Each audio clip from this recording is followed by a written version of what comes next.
Good morning, Mr. Jones. My name's Alfredo. I'm gonna be the respiratory therapist working with you today. How are you doing, sir? Yeah, I feel a whole lot better. I got the news that I'm going home today, so I'm feeling real good about that.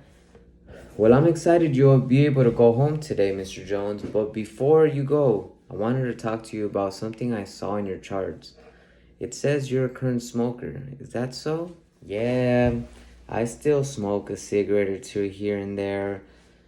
It's not as bad as it used to be. I used to smoke a lot more, but I still smoke. So, have you thought about quitting? I thought about quitting many times.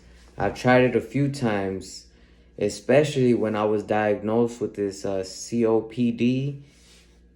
That's when I really tried, but it's never worked. It sounds to me like, Mr. Jones, like you want to quit. Could I ask you a question, Mr. Jones? Sure, go ahead and ask whatever question you want. On a scale of 1 to 10, how willing are you to quit smoking? 1?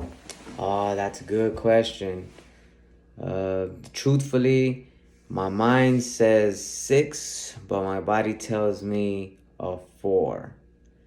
Yeah, maybe a 4. Mr. Jones, is it fair for us to meet in the middle and maybe say a 5, since your mind tells you a 6, but your body tells you a 4?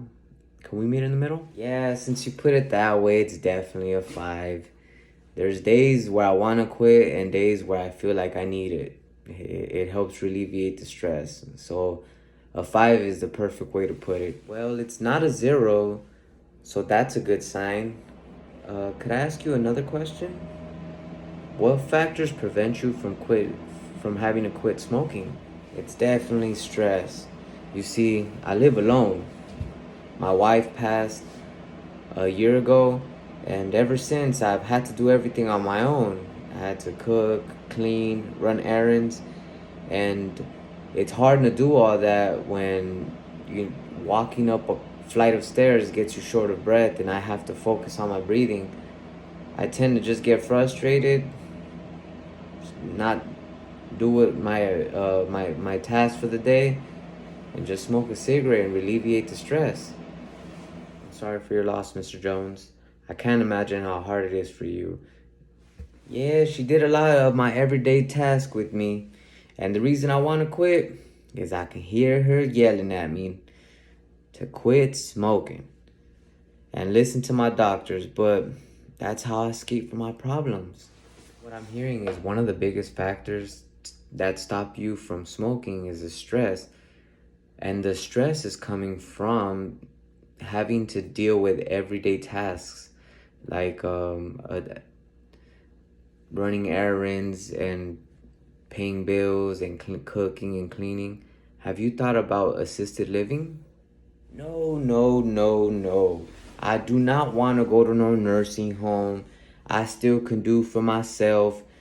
That's where old people go who can't do nothing for themselves. I'm still independent. I could do stuff for myself. I want to do stuff for myself.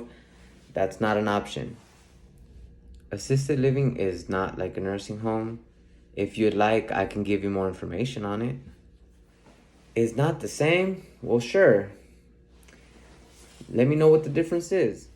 It's my understanding that assisted living helps with activities of daily living while promoting independence. I can call a case manager to give you more information, but this option helps alleviate a lot of those stress factors of having to do things on your own, running errands, like I said, while still giving you what you want, and that's independence. Oh, sure, I would like more information on this. This actually sounds like it could help me. Well, hopefully that takes care of your primary source of stress, Mr. Jones, which causes you to smoke.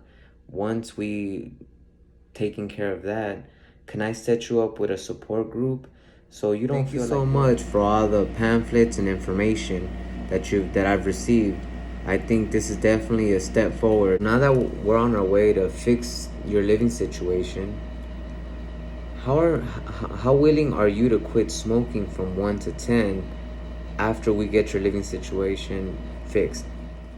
Well, since my number one stress factor was my living situation, And cooking, cleaning, running errands, paying bills, running around was my main problem that caused me all this stress. And like if what you're saying is true about this assisted living that's able to help with all that, I could see it being a 9. I see myself still having a bit of a problem. I've been smoking for 20 years, but I'll give a jab at it.